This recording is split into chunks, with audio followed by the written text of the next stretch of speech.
안녕하세요.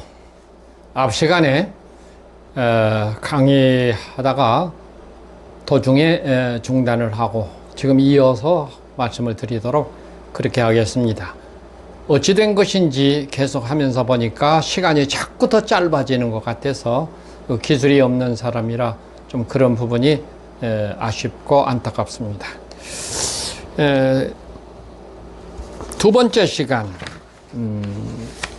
1시간 일거리와 땅끝 선교라고 하는 그런 제목으로 두 번째 시간을 갖겠습니다. 무슬림권 사람들과 하나님입니다. 이분들의 구성원들은 아브라함과 이스마엘, 하갈의 아들이죠. 이스마엘은 다음에 이것이 창세기 21장 12절부터 21절까지 있는 말씀입니다. 그 다음에 롯의 자손들입니다. 암몬과 모압 자손들인데 이 롯은 소돔 고모라 성이 멸망을 할 때 거기서 도피해 나와가지고 있다가 두 딸과 이 롯과 세 사람만 남았는데 이 딸들이 자기들 다 사람들이 죽어버렸으니까 우리를 상대할 배필들이 없다. 이래가지고 자기 아버지에게 술을 먹여서 잠들게 하고 그때 먼저 큰딸이 들어가서 아버지와 동침하고 그 다음날 둘째 딸이 들어가서 아들과 동침해서 다 각각 아들을 낳게 됐는데 이 사람들이 바로 모압과 암몬 자손들입니다. 이 사람들이 다 지금 아까 하갈의 이스마엘의 자손들과 또 이런 사람들이 어우러져서 소위 무슬림권 이런 종교를 쫓은 사람들이 이렇게 된 것이죠. 근데 하나님과 무슬림권 사람들의 관계는 하나님께서 이 사람들을 어떻게 보았느냐 하는 거, 이게 중요한 것이잖아요. 창세기 21장 20절에 보면 하나님이 그의 아이와 함께 계시니라. 그 아이는 아까 이스마엘을 두고 지금 하는 거예요. 아브라함 집에서 쫓겨났잖아요.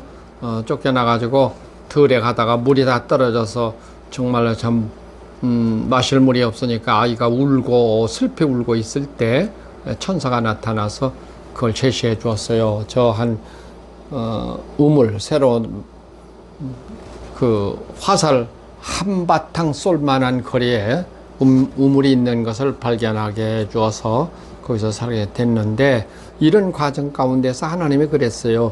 이 아이와 함께 계심에 그랬어요. 하나님이 함께 한 사람이라는 거예요. 초점은. 그 다음에 출애굽기 19장 5절에서는 세계가 다 내게 속했다. 세계가 다 내게 속했나니 이렇게 말하고 이 세계가 하나님께 속했단 말은 뭐예요? 하나님과 관계된 사람들이에요. 하나님이 다 이미 하나님께 속한 사람들이라고 해요. 모든 이방인들도. 이스라엘만 하나님께 속한 사람들이 아니고 모든 소위 말하는 이방인들까지도 다 하나님께 속한 사람들이다. 그 말이죠. 이것이 출애굽기 19장에서 말씀한 거예요. 이런 걸 참 명심을 해요. 놓치면 안 되잖아요. 그리고 그래서 여기서 5절에서는 19장 5절에서는 모든 세상에 속한 자들은 하나님께 속한 자들이라 이런 말을 하고 6절에 내려가서는 뭐냐면 이스라엘에게 너희는 제사장 나라가 되어 이렇게 했어요. 그러니까 5절에서는 모든 세계가 다 내게 속했다 이런 말을 하시고 6절에 가서는 이스라엘에게 너희는 제사장 나라가 되리라 이렇게 말을 했어요. 이게 무슨 뜻이겠어요? 제사장은 뭐 하는 사람들이죠? 네? 제사장이라는 건 하나님과 세계에 속한 사람들의 중간 역할자잖아요. 제사장이라는 건 죄인과 하나님과 제사장은 중간에서 역할을 해서 화목제물을 드리게 되고 화목하게 만들어주고 제사장의 역할이라는 게 그러는 거예요. 근데 유대인들이 그것을 안 해버린 거잖아요. 이 자기 직임을 부여된 제사장이라고 하는 것을 이미 이것을 유기해버렸어요. 그리고는 오히려 이방인들이라고 하고 야만인들이라고 하고 짐승처럼 대하고 이렇게 경계하고 이래버린 거잖아요, 유대인들이. 이게 엄청난, 참 보면 하나님 앞에 죄 짓는 짓들을 해버렸어요, 유대인들이. 그러니까 유대인들의 운명이 벌써 2000년이 지나간 지금도, 예수 왔다 가신 지가 2000년이 지나갔어도 그 정말 험한 삶을 살아가고 있는 것이잖아요. 예, 지금 현재까지도 지금 그렇게 살고 있는 것이고요. 세계 사람들의 근심거리가 되어 있는 것이고요.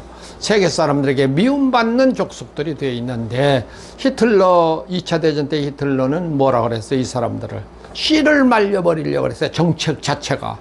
그러니까 600만이나 된 사람들을 독가스에다가 다 집어넣어서 죽여버리는 이런 끔찍한 일들이 벌어져야 된 것이고, 이런 운명이 되었어요. 그러니까 이게 우리가 참 굉장히 중요한 거예요.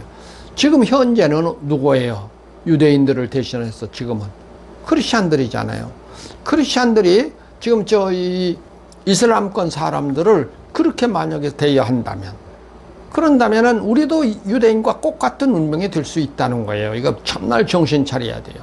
십자군 전쟁을 하면서 이 서방 세계에서 뭐라 그랬냐면 이분법이라는 것을 도입해 가지고, 아랍 세계 사람들은 악이고 우리 서방 사람들은 선이다, 이렇게 가르쳐 왔어요. 그러니까 그 의식이 지금 우리 크리스찬들에게도 남아 있는 거예요. 만약에 그렇게 본다고 한다면 이것이 유대인의 사고고, 하나님과는 정말로 참 이 기막힌, 하나님의 마음을 읽지 못한 이 불행한 사람들이 되어버릴 수 있는 거예요. 예수님은 유대인을 놓고 뭐라고 그랬다고 그랬죠? 사탄의 회당이라고 규정을 했잖아요. 근데 우리가 그렇게 된다면 우리도 똑같은 운명이 될 수 있다는 거예요. 여러분, 우리가 사탄의 회당이 된다면, 사탄의 앞잡이들이 된다면 어떻게 하겠어요, 여러분?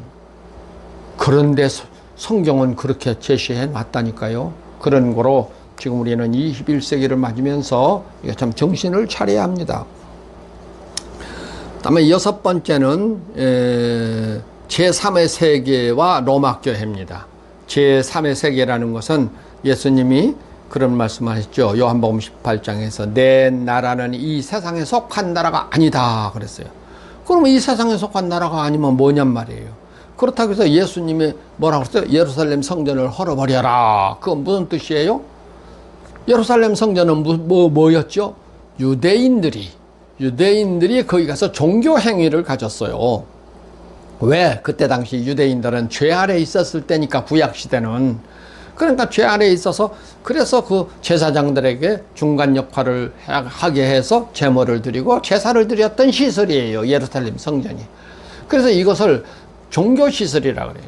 그것을 예수님은 헐어버려라 그랬어요. 왜 그래요? 예수님이 그 십자가 달려서 다 그것 때문에 오셨는 거니까, 그걸 헐어버린 거니까, 헐어버리라 한 건데, 이것을 안 해버린 거잖아요. 로마 교회가 되면서.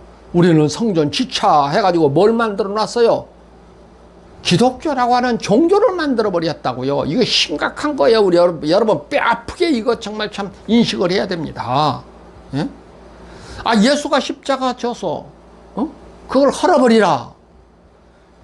예수 십자가가 속량 사건이잖아요. 죄 없게 하고 나서 오순절 성령이 우리 각 사람 몸에 임했다고 말입니다. 성령이 뭐예요? 영어로는 스피리트라 그러잖아요. 하나님의 영이란 말이에요. 하나님의 영이 우리 안에 들어온 거잖아요. 그래서 우리가 하나님의 몸이 된 사람들이에요. 예수의 몸이 된 사람들이잖아요. 근데 종교 시스템을 만들어 놓으니까 이 엉뚱한 짓을 우리가 지금 해버린 거예요, 지금까지. 그냥 이게 조금 더 전통으로 내려온 거기 때문에 이거를 정말 생각도 안 해보고 뭔가 이거 검토도 안 해보고 무조건 받아들이고 있는 거잖아요. 지금 현재 교회가 그렇게 된 거잖아요. 그래서 뭐예요? 이름만 교회라는 이름을 붙여놓고 내용은 유대 율법이라고 하는 것을 그대로 갖다 집어넣어놨다니까요. 이름만 바꿔가지고 그대로 넣는 거잖아요. 안식일을 거룩하게 지켜라. 주일 성수를 거룩하게 해라. 똑같은 거잖아요. 날만 바꿔서 이름만 바꾼 거라니까요. 구약시대는 제물을 갖다 놓고 제사를 드려라. 지금은 뭐예요? 교회당에서 일요일마다 성수주일에 해서 거기서 뭐 하라고? 예배 드려라 그랬잖아요. 예배란 말과 제사란 말은 동일 개념으로 써졌다 그랬잖아요. 제가 여러 번 성경 증거를 하면서 제시하면서 여러분에게 말씀을 드렸어요. 그래서 지금 현재 종교 시스템이 되어 있는 거란 말이에요, 이게. 그러니까 예수 십자가 사건도 헛것이 되어버리고 오순절 성령 강림도 헛것이 되어버린 거잖아요. 그래도 우리는 지금 종교인으로 살아가는 거예요. 이걸 말해주면 이게 참 기가 막힌 일이잖아요. 이거 깨닫고 지금이라도 회개하고 우리들이 정말 거기서 벗어나야 되는데 오히려 깎걸로 제가 그래요. 주변 사람들에게 예배드리지 마라. 안색이 변하고 눈에 정말로 불을 켜고 나를 막 비판하고 욕하고 멀리하고 귀신 들렸다 하고 이런 참 답답한 일이 어디가 있어요. 왜 그래요? 21세기에 들어와가지고 하나님께서 계시 조명을 해주신 거라니까요. 그래서 이 눈을 열어주셨어요. 지금 교회당 교회라는 것은 첫째가 뭐라고요? 예수 십자가 사건을 부인하는 행위를 하고 있잖아요. 우리가 예배드린다는 자체가 예수 십자가 사건이 뭐냔 말이에요. 제사지 드린 사건, 예배드린 사건이 있잖아요. 단번에요. 영원히 완전하게 드린 제사 사건이잖아요. 그래서 또 드릴 것이 없다고 성경에서 말했는데 그것을 일요일마다 나가가지고 예배를 드린다고 하고 앉았으니 참 기가 막힐 일이잖아요. 이런 걸 몰랐다니까요, 저 자신도.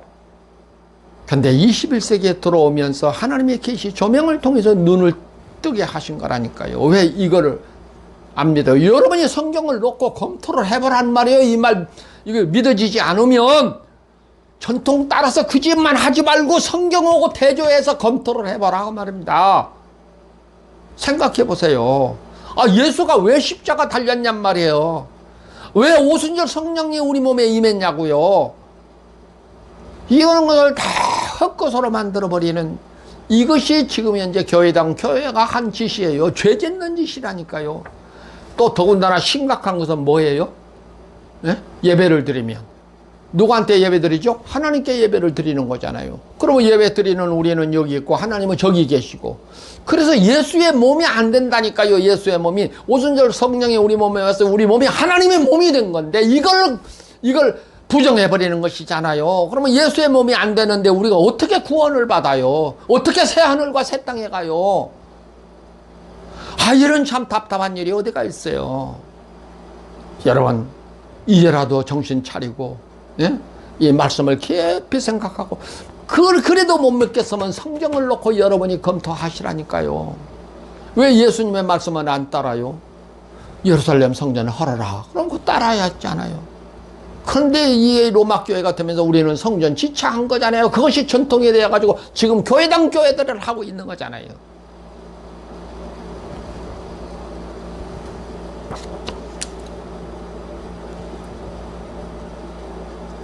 이게 교회가 로마 교회가 되면서 황제 우산 밑에 들어가니까 굉장히 환영을 하고 아주 우리가 살판났다 했죠.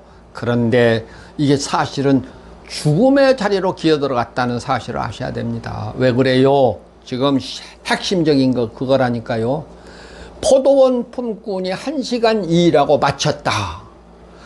그래서 1시간 5번째 품꾼이 1시간 일하고 일을 마쳤는데 그 1시간이 뭐냐 그거예요. 이것이 무슬림권 선교라는 거예요. 그래서 지금 2000년 예수 왔다 가신 지 2000년이 지나가지고 전부 다 왔는데 지금에 와서는 여기서 목이 딱 걸려버린 거잖아요. 21세기에 들어와가지고 무슬림권을 모른 채 해버리고 우리가 땅끝까지 선교 다 했다. 땅끝까지 복음 증거 다 했다. 그렇게 말할 수 있어요? 이건 새빨간 거짓말이잖아요. 하나님을 상대해서. 그럴 수가 없기 때문에 지금 실컷 세계 복음화하고 정말로 전 세계 선교사들이 우리 선교사들이 몇만 명씩이 나가서 지금 법적되고 해도 딱 그거 걸려 있는 거 이거 해결이 안 되는 거예요, 이게. 그래서 21세기의 제일 키포인트가 무슬림권 선교라니까요.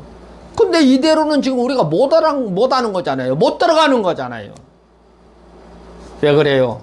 전 세계 사람들이 기독교 하면 이미지가 뭔 줄 알아요? 예배당 짓고 일요일 날이면 거기 와서 찬송가 부르면서 예배드리고 예배당 지붕 꼭대기에다가는 십자가를 걸어놓고 세계 사람들이 다 그런 것을 인식하고 있어요. 기독교라는 건 이런 거다 하고. 그 무슬림권 사람들은 그거 몰라요? 다 알죠. 그런데 그런 시스템을 가지고 우리가 무슬림권 거기를 선교를 할 수 있냐 그 말입니다. 왜 이렇게 그런 걸 이해를 못해요? 그래서 21세기에는 형태 변경을 해야 된다. 교회 개혁의 대안으로 그래서 하나님의 나라가 되어야 된다. 이 말을 하는 것입니다. 나라는 지구촌을 하나로 해서 하나님의 영토로 삼고 그리고 하나님의 나라로 구성되어야 우리가 이 마지막 1시간 남은 일거리 이 시대도 충분히 가능하다는 거예요. 왜 이걸 풀어야 되는데 이걸 안 풀고 여러분들이 그냥 이대로 해가지고 될 것 같아요? 구원 받아요? 1시간 일거리 땅끝까지 증거가 되면 주님이 재림하신다니까요. 재림 싫어요? 예수 오시는 거 싫어요? 성경에 보면 예수님이 그런 거 다 예언해 놨어요. 그 왕위를 받아가지고 오는 걸 싫어해서 뒤로 가가지고 사자들을 보내가지고 선동을 했다니까요. 우리는 저 사람 왕 되는 거 싫어한다. 근데 왕이 되어가지고 와가지고 어떻게 했어요? 그놈들 불러다가 뭐라고 그랬어요? 예? 나의 원수들이라 그랬어요. 내 앞에 끌어다가 내 앞에서 죽여라 그랬어요. 성경에 그랬어요. 누가복음 찾아보세요. 내가 지어내서 한 말이 아니에요. 예수 재림을 부정하고 예수 재림하는 것을 싫어하는 사람이 있다면 그건 예수와 원수가 되는 사람들이고, 그런 사람이 있다면 예수는 재림의 날에는 저들을 내 앞에 끌어다가 죽여라. 이 비참한 운명이 된다는 것을 아셔야 돼요. 왜 몰라요?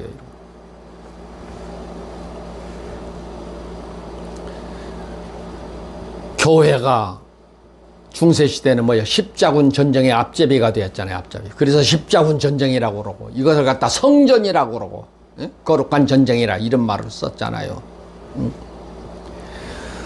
땅끝의 성교의 벽에 부딪혀 있는 이 모습을 보면서 우리는 이제라도 회개하고 인식을 바꿔야 합니다. 정치권을 따라서 선과 악이라고 하는 이런 개념을 지금도 가지고 있어서 우리가 이걸 아랍권 세계 또 무슬림권 세계 사람들을 거부하고 있는 거잖아요. 우리 자신부터 이것을 바꿔야 됩니다. 마지막에 교회론에 대한 성경 해석인데 이 말씀이 또 길어질 것 같네요. 여기서 마치고요. 이 말씀은 바로 다음 시간에 이어서 드리도록 그렇게 하겠습니다. 안녕히 계십시오.